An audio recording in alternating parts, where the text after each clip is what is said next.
আসসালামু আলাইকুম সবাইকে। আজ আমরা তৈরি করব মালাই চপ। প্রথমেই 2 কেজি দুধের ছানা নিয়ে নিব, সেটাকে ভালো করে হাত দিয়ে মাখাতে হবে।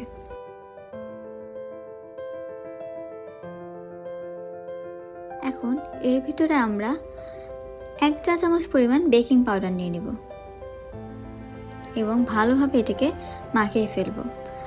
আপনাদের এই পাত্রটা ছোট হয়ে গেছে, আমি পরবর্তীতে বড় একটা পাত্রতে ঢেলে নিয়েছি। আপনারাও বড় পাত্রটা ইউজ করুন, আর ছোটো পাত্র অনেক সময় এত বেশি নাড়াচাড়া করা লাগে যে এটা অনেক সময় পড়ে যেতে পারে, তো বড় পাত্রতে নিলেই সুবিধা হয়।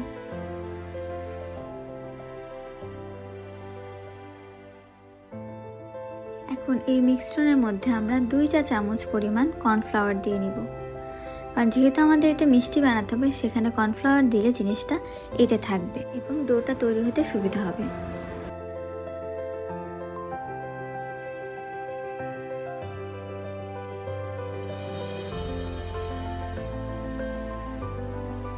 ছানাটাকে ততক্ষণ পর্যন্ত মাখাবো যতক্ষণ পর্যন্ত এটা ডোয়ের মতো না হয়ে যায়।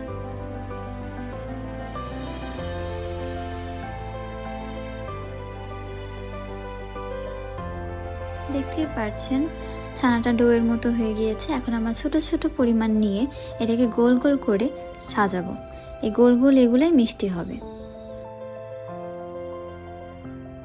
আমরা এরকম সাইজে রেখেছি, একটু বড় সাইজ করেছি, মালাই চপ যেহেতু একটু বড় বড় হয় এজন্য। এখন একটি পাত্রে 1 লিটার পরিমাণ দুধ নিয়ে নিব। আমরা যেহেতু ইন্ডাকশনের মধ্যে করছি, এখানে 2000 ডিগ্রি সেলসিয়াসের মধ্যে আমরা 2 লিটার দুধ নিয়ে নিচ্ছি একটা পাত্রে। এর ভিতরে আমরা একটু কনডেন্স মিল্ক দিয়ে নিব, আপনার পরিমাণ মতো আপনি দিতে পারেন।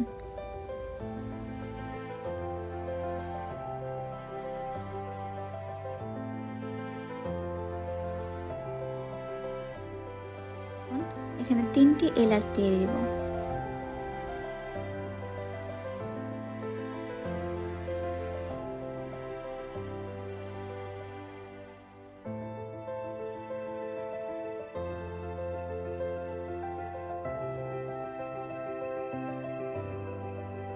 আমি এখানে বড় একটা গোল চামচের 1 চামচ চিনি দিয়েছি, যেহেতু কনডেন্স মিল্ক দিয়েছি এর ভিতরে বেশি চিনি দেওয়ার প্রয়োজন নাই।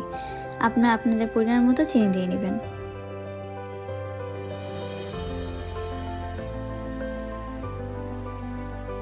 যখন দুধটা হালকা গরম হয়ে যাবে তখন আমরা এটাকে ঢেকে দিব এবং বলক আসা বা বয়লিং পয়েন্ট হওয়া পর্যন্ত ওয়েট করব।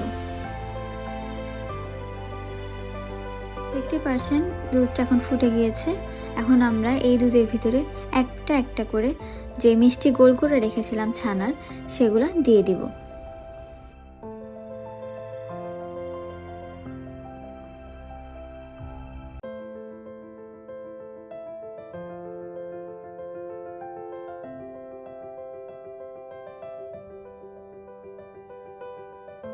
মিষ্টিগুলো দেওয়া হয়ে গেলে আমরা আবার ঢেকে দিব এবং মিষ্টিগুলো ততক্ষণ রাখবো যতক্ষণ পর্যন্ত বলক না আসে। এটা একটু বেশিক্ষণ ফুটাতে হবে যাতে যে দুধটা দিয়েছি ওটার যে মিষ্টিটা প্লাস দুধের যে স্বাদটা সেটা যে মিষ্টির ভিতরে ঢুকে যায়। দেখতেই পারছেন একটু ফুলে ফুলে গিয়েছে মিষ্টিগুলো এবং স্পঞ্জের মতো হয়ে গিয়েছে। মিষ্টিটা রেডি হয়ে গেছে, এখন আমরা সার্ভ করে ডেকোরেশন করব। আশা করি আপনাদের কাছে আমাদের এই ভিডিওটা ভালো লেগেছে।